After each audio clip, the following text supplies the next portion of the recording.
This is Tim Bryce with my column entitled Retirementland. I have written about retirement in the past and I still regard it as a mystery. I have had more friends check out recently for a variety of reasons. They all claim to be happy to be retired, that they have been planning it for years, and that I am a chump to keep working.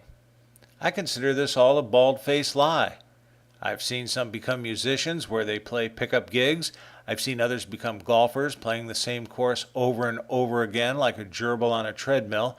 And they all seem to be obsessed with Viagra or Cialis for some reason. Perhaps the hardest part to retirement is adjusting to the pace.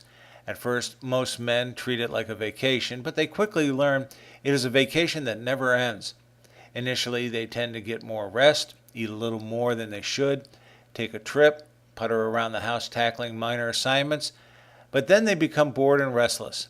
Instead of having someone set a schedule for them like their company and boss, now they have to make their own schedule. Retirement seems to turn executives into gardeners where they spend countless hours turning their property into lush Japanese gardens. At parties, they argue over who has the best shishi-o-dishi in their koi ponds to scare away the deer. I also think they learn the language as part of this process. They've been known to blurt out words and expressions like "Hai, non desu ka, ohayou gozaimasu, dozo," and "domo." Some prefer cultivating vegetable gardens, complete with bib overalls and a straw hat. Somehow I'm reminded of Eddie Albert. Tomatoes, corn, and cucumbers are common. The more ambitious farmers try their hand at such things as kale, cabbage, bok choy, okra, snow peas, and a variety of hot peppers. Normally these are tried only once before reverting back to tomatoes, corn, and cucumbers. For some strange reason, broccoli is avoided at all costs. At high school reunions, I would hear classmates boast they were going to retire soon. They do this in such a way as to make it sound like a game whereby the winner is the person who retires first. They look forward to sleeping in during the mornings, travel to exotic locations, or catch up on their reading. Inevitably, they find their body is conditioned to sleep a few scant hours, and they still rise before sunup. They rarely travel outside of the county, and the only reading they do is in the bathroom. If anything, they become addicted to television shows like Jerry Springer, The View, and Dr. Phil. Not surprising, they develop the habit of talking back to the television screen as if the host could hear them. The only thing stranger is when they offer applause to the television set. The retirees start attending breakfasts and lunches with former colleagues. Inevitably, old war stories are told over and over again.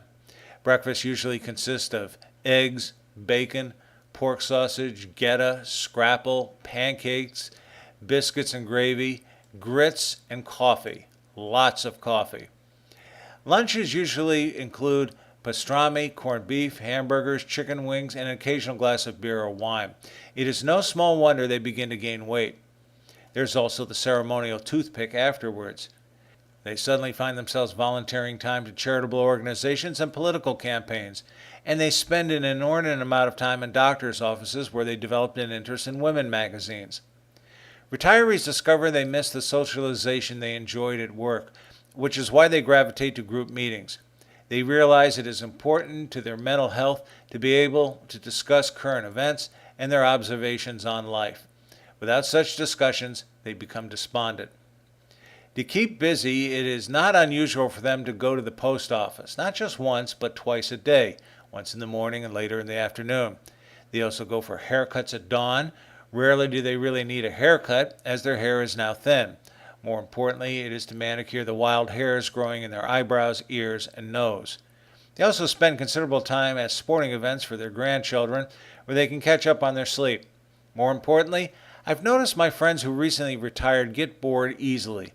Although they pledge to live a life of ease, one by one I see them all going back to take a job of some kind. Maybe not as rigorous as before, but necessary to practice mental gymnastics.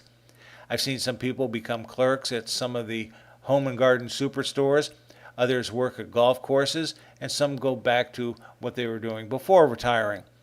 Frankly, I do not know anybody who has dropped out completely. Somehow, they all find a way to go back to work.